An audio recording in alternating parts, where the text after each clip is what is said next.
नमस्कार साथियों, आज की ये कहानी सुनने में किसी फिल्मी सीन जैसी लगती है और इसी वजह से इसने सोशल मीडिया पर जबरदस्त हलचल पैदा कर दी है साथियों।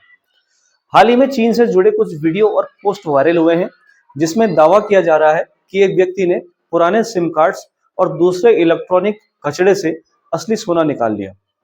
वीडियो में पूरा प्रोसेस दिखाया गया है और यही वजह है कि लोग हैरान भी हैं और कंफ्यूज भी हैं। आखिर कबाड़ समझकर फेंक दी जाने वाली चीजों से सोना आखिर कैसे निकल सकता है?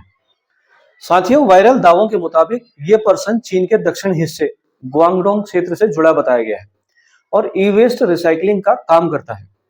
सोशल मीडिया पर उसका नाम अलग अलग जगह अलग अलग तरह से लिखा जा रहा है, इसलिए नाम पर जोर देने के बजाय हम दावों के सार पर बात करेंगे। उसका कहना है कि उसने पुराने सिम कार्ड, टेलीकॉम चिप्स और दूसरे इलेक्ट्रॉनिक्स स्क्रैप को इकट्ठा करके करीब 190 ग्राम के आसपास सोना निकाला। साथियों, मौजूदा अंतर्राष्ट्रीय कीमतों के हिसाब से ये रकम लाखों में बैठती है, इसलिए स्वाभाविक है कि लोगों की उत्सुकता बढ़ गई है। अब यहाँ रुककर एक जरूरी सवाल पूछना बनता है साथियों, क्या वाकई सिम कार्ड में सोना होता है? इसका जवाब है हाँ। ये कोई अफवाह नहीं है साथियों। लगभग हर सिम कार्ड के अंदर एक छोटी सी माइक्रोचिप होती है जिसमें कॉन्टेक्ट के ऊपर सोने की पतली परत चढ़ी होती है। वजह बहुत सिंपल है साथियों, सोना जल्दी खराब नहीं होता, उस पर जंग नहीं लगती और ये इलेक्ट्रॉनिक सिग्नल को बहुत अच्छे से पास करता है। यही कारण है कि mobile phone, computer, laptop, circuit board और दूसरे हाई रियलेबिलिटी इलेक्ट्रॉनिक्स पार्ट्स भी सोने का इस्तेमाल किया जाता है। लेकिन यहाँ एक बड़ा कंफ्यूजन पैदा हो जाता है साथियों। लोग सोचते हैं कि अगर सिम कार्ड्स में सोना है तो बस 2-4 सिम इकट्ठा करो और पैसे कमाओ। हकीकत इससे बिल्कुल अलग है साथियों।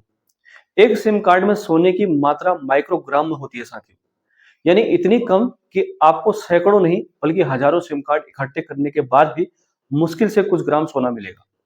यही वजह है कि एक्सपर्ट्स बार बार कहते हैं कि घरेलू स्तर पर यह काम न तो प्रैक्टिकल है और ना ही फायदेमंद है। वायरल वीडियो में दिखाया गया प्रोसेस देखने में जरूर रोमांचक लगता है साथियों। पहले इलेक्ट्रॉनिक कचरे को छोटे छोटे टुकड़ों में तोड़ा जाता है, फिर उसे कुछ खास केमिकल सॉल्यूशन में डाला जाता है ताकि अलग अलग धातु अलग अलग हो जाए। इसके बाद फिल्ट्रेशन और हीटिंग की मदद से सोने को अलग किया जाता है और आखिर में उसे पिघलाकर ठोस रूप दिया जाता है। वीडियो देखकर ऐसा लगता है कि जैसे ये कोई आसान एक्सपेरिमेंट हो, लेकिन असलियत इससे बिल्कुल उलट है साथियों। अगर फैक्ट चेक की बात करें तो ये सच है कि औद्योगिक स्तर पर ई वेस्ट से सोना और दूसरी कीमती धातुएं निकाली जाती है। कई देश में लाइसेंस प्राप्त कंपनियां ये काम करती हैं साथियों। लेकिन ये भी उतना ही सच है कि इसमें इस्तेमाल होने वाले केमिकल्स बेहद खतरनाक होते हैं। नाइट्रिक एसिड, हाइड्रोक्लोरिक एसिड जैसे रसायन अगर गलत तरीके से इस्तेमाल हो तो जहरीली गैसें निकल सकती है, गंभीर जलन हो सकती है और जान का खतरा भी बन सकता है। यही वजह है कि प्रोफेशनल्स खुद चेतावनी देते हैं कि आम लोग इसकी नकल करने की कोशिश बिल्कुल ना करें। एक और अहम फैक्ट चेक ये है कि वायरल दावों में बताया गया है कि सोना किसी 1 या 2 किलो कचरे से नहीं निकला। रिपोर्ट्स के अनुसार उस पर्सन ने करीब 2 टन के आसपास इलेक्ट्रॉनिक कचरा इकट्ठा किया। उसमें हजारों सिम कार्ड्स, सर्किट बोर्ड और अलग अलग तरीके से चिप्स शामिल थे। इतने बड़े पैमाने पर काम करने के बाद जाकर मुश्किल से 190 ग्राम के आसपास सोना निकला। इसका मतलब साफ है साथियों, छोटे स्तर पर यह कोई जादुई कमाई का तरीका नहीं है। वीडियो वायरल होने के बाद सोशल मीडिया पर अजीब अजीब तरह के सवाल पूछे जाने लगे हैं।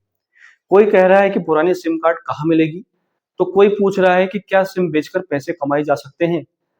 कुछ जगहों पर पुराने सिम कार्ड्स की मांग अचानक बढ़ने की बात भी सामने आई है साथियों।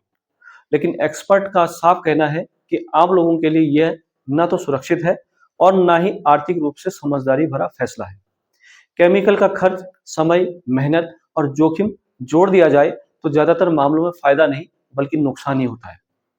यहाँ कानून और पर्यावरण का पहलू भी बहुत जरूरी हो जाता है साथियों। कई देशों में ई वेस्ट को गलत तरीके से प्रोसेस करना गैर कानूनी है। वजह साफ है, इलेक्ट्रॉनिक कचरे में मौजूद जहरीले तत्व अगर मिट्टी, हवा या पानी में मिल जाए तो भारी प्रदूषण फैल सकता है। इसी कारण ई वेस्ट रिसाइकलिंग के लिए सख्त नियम और लाइसेंस सिस्टम बनाया गया है। बिना परमिशन ऐसा काम करना कानूनी मुसीबत भी खड़ी कर सकता है। इस पूरी कहानी से एक बहुत बड़ी सीख निकलती है साथियों। हम रोज जिन mobile, SIM card, charger, electronic gadgets को बेकार समझकर फेंक देते हैं, उसमें सिर्फ कचरा नहीं बल्कि कीमती संसाधन भी छुपे होते हैं। अगर सरकारें और बड़ी कंपनियां इन्हें वैज्ञानिक और सुरक्षित तरीके से इस्तेमाल करें तो सोना, चांदी, तांबा जैसे मेटल्स दोबारा इस्तेमाल में लाए जा सकते हैं। इससे एक तरफ प्राकृतिक संसाधनों पर दबाव कम होगा और दूसरी तरफ पर्यावरण को होने वाले नुकसान भी घटाया जा सकता है। तो अगली बार जब आप कोई ऐसा वीडियो देखें जिसमें कोई शख्स ई वेस्ट से सोना निकालने का दावा कर रहा हो, तो थोड़ा रुकिए और सोचिए। हाँ, तकनीकी रूप से यह संभव है, लेकिन ये कोई आसान या जल्दी अमीर बनने का रास्ता नहीं है। असली समाधान यही है कि ई वेस्ट को सही जगह, सही तरीके से रिसाइकिल किया जाए। यही सुरक्षित है, यही कानूनी है और भविष्य के लिए यही बेहतर रास्ता है।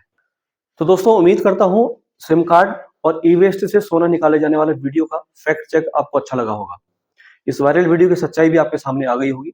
अगर आप मेरे चैनल पर नए हैं तो चैनल को सब्सक्राइब जरूर करें और वीडियो पसंद आए तो वीडियो को लाइक करें। मैं मिलता हूँ अगली वीडियो में नई जानकारी के साथ। तब तक अपना ख्याल रखें। नमस्कार, जय हिंद।